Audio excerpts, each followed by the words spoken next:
Hey everyone, it's Ander here, the Clan Dino Gaming, and today I will be playing B-Whiff in a Zerg versus Protoss match.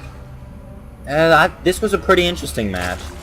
It got down to a close call there, but in the end I came out with a win, so it's a pretty good one for me. But at the beginning, it's just the basic stuff. I like to go 9 and then an Overlord and then continue, but that's personally your preference. I don't think that's a real game changer right there.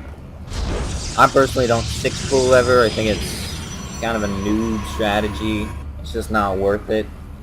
And it's most effective when kids are random because they don't know you're 6-pooling. But if you lose this 6-pool, you're out, so I would say try to avoid the 6-pool if you're feeling like acting like a decent person. But I like to get this early extractor out, because if you pull 3 drones from your probe line and put them on that extractor, it won't affect your minerals, and you'll still be able to build everything you need. But see, I get the spawning pool up early. I'm getting some early zerglings out. I'm going to go for that metabolic boost right there. But you can see he's got this wall off, which will create problems for me. But you know, it's good to see someone that knows how to play Protoss in Bronze League. But, so we see he's going for this. He's got some gas. Nothing special, not any random different builds. I got this Overlord trotting his way over, getting these Zerglings, sending them over. And they do not have their metabolic boost upgrade yet. It's only about 3/4 of the way there. But that will not be important because of this little guy right here. He's going to create a lot of problems. As you can see, that Overlord did some scouting. He saw those stalkers, and Warp Gate technology is just coming out there. And bam, I'm like, oh shit. So I run the hell out of there with my Zerglings. I'm like, shit, never gonna win that battle. Go take this Zelnaga tower, do a little scout, send these bad boys in. Probably a mistake. But I just want to check, make sure he wasn't building expansions. Just stuck him back there.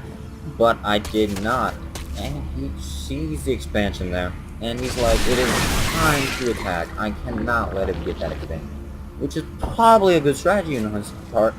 But I kind of see, he kind of gives himself away there. But there's not a lot of others. You could try to cut around, but I don't think anything else will work. So he really had to give away his position there. And I see that, so I start building a lot of roaches.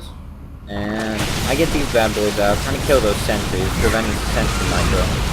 He didn't seem to make any attempt at sentry micro, which is probably one of his problems as a Protoss player, because that's a really important part of the game. But you can see I'm getting these roaches out, trying my best, and he has a proxy pylon, which he is producing quite a few starter packs. And I just try to keep the ramp, hold the ramp, and right here he kind of just wipes out all those roaches. A real bummer for me. And I see I have to hold them off while I make more roaches, and this queen does a little run around, and I am able to produce those last roaches that I need in order to fend off this guy. I sent some drone warriors. They do some decent work. Kind of take shots for the roaches, which is fairly good strategy in my eyes. And right here, he's going for that expansion while he's attacking. And I am amassing a small army. Lots of Zerglings. Because Zerglings are really good against Stalkers because of their slow firing rate. But I see the proxy pylon on my way over. And I see he's expanded. And I'm like, gotta stop this shit. So I run over here. My army gets a little broken up. But he comes with these stalkers, and I am able to get down the shields as he's beginning guys, still one stalker, and then the roaches are able to kill the last couple of guys. Meanwhile, back at the base, I'm looking at this opportunity as something great. So I really run in there and try to snag up this by making lots of speedlings, get him over there. If he continues this stock thing, these speedlings are easily going to win the battle. So they just kind of run up, scare those little guys off, and they just go down. destroying this expansion, getting him, getting that, everything for these little guys. And meanwhile, back at the base, I'm just kind of getting that economy going. This little attack fails right here, as you can see, he's got that holds open. He gets an observer, I don't even notice that throughout the game. But I hide these little guys behind this little tree line, so he won't be able to see me. Sneaky move, I know, right there. And I kind of just getting this economy going. It's going great, in my opinion. And I would really suggest this Zergling strategy. Zerglings cost so little, and you can just have a few, and if you got a kid that'll just leave and go off with his entire army, you can just run in and wipe everything out. It's beautiful. But so I'm trying to get an army up here. I realize I got nothing.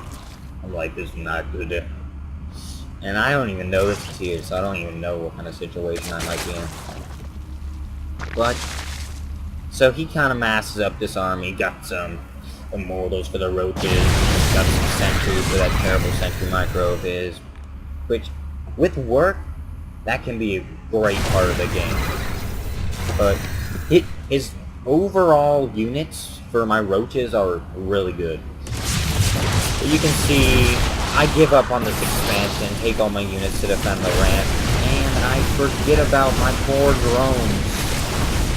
I just watch them die. It's really a shame. And these guys decide to run down there because they want the and right now, I have done the strategy I proposed earlier, and as you can see, I have wiped out everything. And the battle rages fiercely over here.